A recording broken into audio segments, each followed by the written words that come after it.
Assalamualaikum warahmatullahi wabarakatuh. Selamat pagi anak-anak. Bagaimana kabarnya hari ini? Semoga dalam keadaan sehat semua ya. Dan semoga kita selalu dilindungi oleh Allah.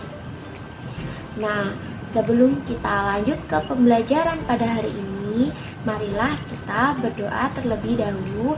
Berdoa dimulai.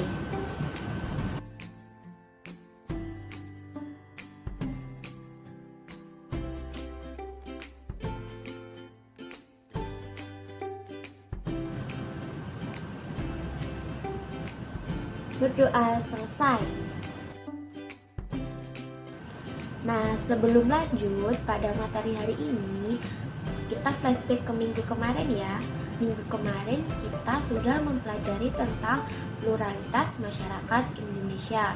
Pada bagian yang pertama yaitu perbedaan agama, yang kedua perbedaan budaya.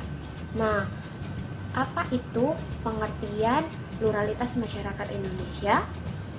Pluralitas masyarakat Indonesia adalah kemajemukan masyarakat Indonesia. Nah, di Indonesia ini terdapat 6 agama yang diakui. Yang pertama, agama Islam, kedua, Kristen Katolik, yang ketiga, Kristen Protestan, yang keempat, Buddha, yang kelima, Hindu, dan yang keenam, Konghucu. Paham ya materi minggu kemarin? Nah, untuk materi hari ini kita akan membahas lanjutan dari materi yang kemarin, yaitu yang pertama kita akan membahas tentang perbedaan suku bangsa, dan yang selanjutnya perbedaan pekerjaan. Lalu yang terakhir kita akan membahas tentang peran dan fungsi keberagaman budaya. Sebelum lanjut, jangan lupa siapkan terlebih dahulu alat tulis kalian. Untuk apa? Untuk mencatat poin-poin penting yang terdapat dalam video pembelajaran setelah ini. Jangan lupa tetap jaga semangatnya dan terus bersungguh-sungguh dalam belajar. Tujuan pembelajaran pada hari ini yaitu yang pertama, peserta didik dapat menganalisis pluralitas masyarakat Indonesia dalam perbedaan suku bangsa. Yang kedua, peserta didik dapat menganalisis pluralitas masyarakat Indonesia dalam perbedaan pekerjaan. Yang ketiga, peserta didik dapat menyebutkan peran dan fungsi keberagaman budaya. Lalu yang keempat, peserta didik dapat memberikan contoh pluralitas masyarakat Indonesia dalam perbedaan suku bangsa di sekitar tempat tinggal masing-masing.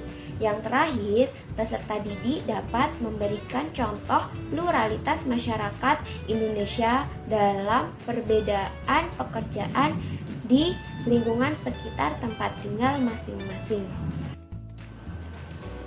Nah, lanjut ke materi yang pertama, yaitu tentang perbedaan suku bangsa.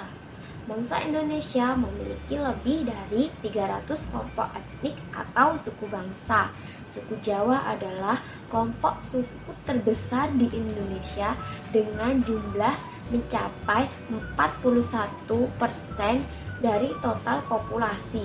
Sebagian besar suku Jawa tinggal di Pulau Jawa, terutama Jawa Tengah dan Jawa Timur. Banyak dari anggota suku ini telah bertransmigrasi dan tersebar ke berbagai pulau di Nusantara, bahkan bermigrasi ke luar negeri. Suku Sunda, suku Melayu, dan suku Madura secara berurutan adalah kelompok terbesar berikutnya di negara ini. Nah, contoh nama-nama suku bangsa dan lokasi yang paling banyak ditinggali oleh masyarakat Indonesia. Di antaranya ada Aceh, Gayo, Tamiang, Ulu, Sangkil, dan lain-lainnya yang banyak sekali ditempati oleh suku bangsa kita. Dari data yang sudah saya tampilkan tadi, manakah suku bangsa yang paling banyak kalian temukan di sekitar tempat tinggal kalian? Nah, pada masa sekarang ini, kalian itu dapat menemukan berbagai suku bangsa di lingkungan tempat tinggal kalian atau di provinsi tempat tinggal kalian masing-masing. Walaupun kita memiliki beragam suku bangsa yang berasal dari berbagai wilayah di Indonesia, akan tetapi kita itu dibebaskan untuk tinggal di berbagai wilayah di Indonesia. Contohnya, kita tinggal di Jawa Timur. Ibu kotanya adalah Surabaya.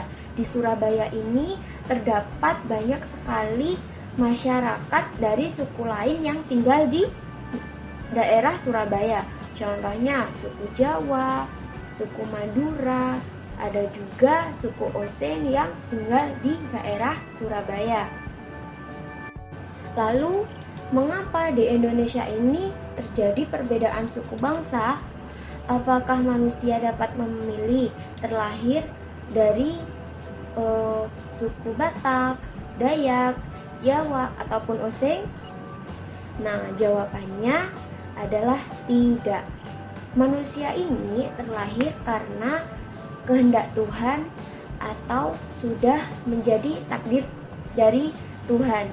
Setiap suku bangsa memiliki derajat yang sama. Secara ilmiah, perbedaan suku bangsa ini tidak terlepas dari faktor sejarah nenek moyang bangsa Indonesia. Nah, tentang sejarah nenek moyang bangsa Indonesia, kalian dapat membuka kembali pelajaran pada kelas 7 yang membahas tentang asal-usul nenek moyang bangsa Indonesia. Selanjutnya, perbedaan pekerjaan. Pekerjaan merupakan salah satu bentuk kegiatan ekonomi yang dilakukan masyarakat untuk memenuhi suatu kebutuhan. Nah, pada bangsa Indonesia ini, kalian dapat menemukan berbagai jenis pekerjaan, baik sektor formal maupun non-formal. Lalu, apa itu pekerjaan sektor formal? Pekerjaan sektor formal adalah berbagai pekerjaan yang dijalankan oleh pelaku usaha resmi, baik pemerintah maupun swasta. Contoh pekerjaan sektor formal itu ada karyawan perusahaan, pegawai kantor, pegawai bank, guru, pegawai pemerintah.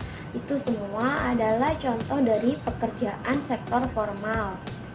Pada jenis pekerjaan formal ini, individu terikat langsung oleh sistem yang berlaku.